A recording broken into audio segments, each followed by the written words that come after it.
La foi en la Sainte Église catholique. La confession de foi du credo des apôtres confessant la foi au Saint-Esprit est suivie par une confession de foi dans la Sainte Église catholique. Ici, le mot catholique ne fait pas référence à l'Église catholique romaine, mais bien à l'Église universelle du Seigneur Jésus-Christ. Les apôtres qui croyaient au baptême et au sang de Jésus témoignèrent de Jésus-Christ à beaucoup de gens le jour de la Pentecôte. Alors ceux-ci se repentirent et crurent au baptême de Jésus et devinrent donc des saints, et l'Église fut établie pour la première fois à ce moment-là. Ainsi, ceux qui croient aux œuvres du Saint-Esprit croient aussi en l'Église, qui fut établie sur ces œuvres de l'Esprit Saint. Quel genre d'Église est l'Église de Dieu? Dans les textes scripturaires originaux, le mot « Église » c'est « ecclésia », signifiant le rassemblement des appelés. En d'autres mots, cela fait référence au rassemblement de ceux qui croient au baptême et au sang de Jésus, à la vérité qui leur a donné le salut. L'Église de Dieu, c'est le rassemblement de ceux qui croient la vérité que Jésus les a sauvés, eux pécheurs, par le baptême qu'il a reçu et le sang qu'il a versé à la croix. Dieu fait une distinction entre l'Église qu'il a lui-même fondée et les autres églises qui n'ont rien à voir avec lui. L'Église qui fut fondée par Dieu, c'est celle qu'il a établie pour donner les bénédictions de la rémission du péché à tous les peuples. Ainsi, l'Église fondée par Dieu n'enseigne pas les critères moraux et éthiques de l'humanité, mais elle prêche le baptême de la rémission du péché de Jésus, le sang de la croix et le salut. Le Seigneur a donc donné son Église à ceux qui croient dans l'évangile de l'eau et de l'esprit. De simples mortels ne peuvent détruire cette Église, ni même Satan ne peut prévaloir contre elle. Matthieu 16, verset 18. Dieu seul gouverne son Église, la guide et œuvre en elle. Le rassemblement des saints sans péché qui furent sauvés en croyant dans l'évangile de l'eau et de l'esprit, c'est l'Église de Dieu. 1 Corinthiens 1, verset 2. Et c'est donc un endroit où se trouve son amour spécial et sa protection. Romains 8, versets 35 à 39. Ainsi, Dieu bénit ceux qui servent son Église et punit ceux qui la persécutent. L'expression Sainte Église implique que tous les croyants qui appartiennent à l'Église sont sans péché et ont reçu la rémission de leurs péchés en croyant au baptême et au sang de Jésus, et le rassemblement de ceux-ci est appelé la Sainte Église de Dieu. Par conséquent, pour prendre part à la Sainte Église de Dieu, quelqu'un doit d'abord croire dans l'évangile de l'eau et de l'esprit. Dans la Sainte Église, les saints adorent Dieu en offrant des actions de grâce, en rendant gloire et en louant Dieu avec une foi qui croit dans l'évangile de l'eau et de l'esprit et qui croit en sa parole.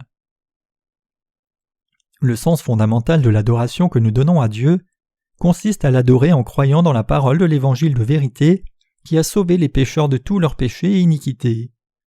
Seuls ceux qui croient au baptême de Jésus et au sang de la croix comme constituant leur propre salut sont de vrais adorateurs de Dieu. Dans l'Église de Dieu, les sermons sur l'évangile de l'eau et de l'esprit sont proclamés sans cesse. Ainsi, nous devons offrir notre adoration à Dieu par notre foi, par cet évangile de l'eau et de l'esprit qui est attesté dans l'Église de Dieu. La véritable adoration offerte à Dieu, par conséquent, c'est l'adoration d'une foi individuelle au véritable évangile, et non pas une adoration inspirée par une atmosphère religieuse.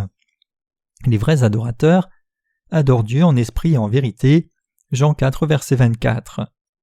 Comme Hébreux 10, 25 le déclare, « N'abandonnons pas notre assemblée comme c'est la coutume de quelques-uns, mais exhortons-nous réciproquement, et cela d'autant plus que vous voyez s'approcher le jour. » C'est par le baptême de Jésus et par le sang de la croix que nous sommes lavés de tous nos péchés. Les êtres humains doivent admettre que leur existence est comme un tas de fumier à cause du péché originel et de leur péché personnel.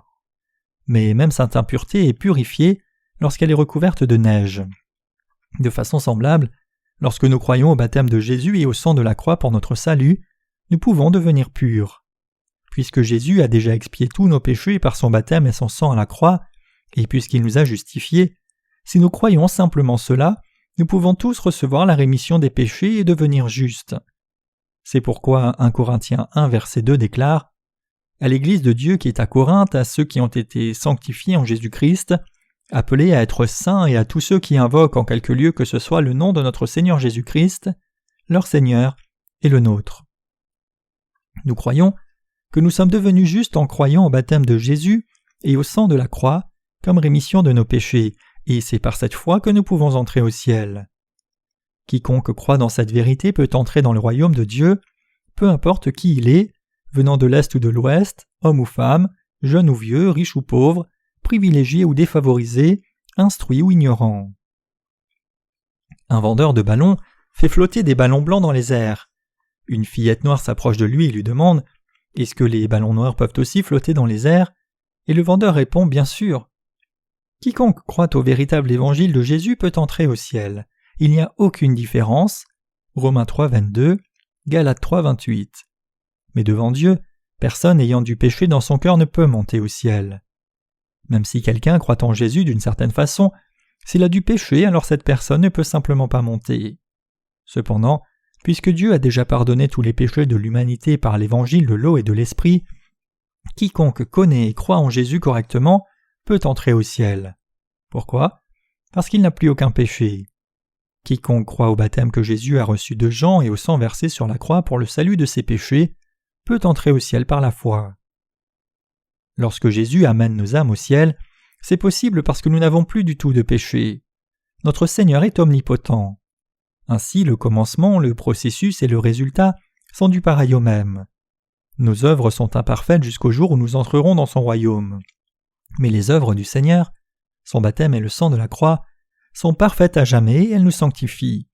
C'est pourquoi Éphésiens 1, verset 4 dit « En lui, Dieu nous a élus avant la fondation du monde pour que nous soyons saints et irrépréhensibles devant lui. » Et 1 Thessaloniciens 5, 23 déclare « Que le Dieu de paix vous sanctifie lui-même tout entier et que tout votre être, l'esprit, l'âme et le corps, soient conservés irrépréhensibles lors de l'avènement dans notre Seigneur Jésus. »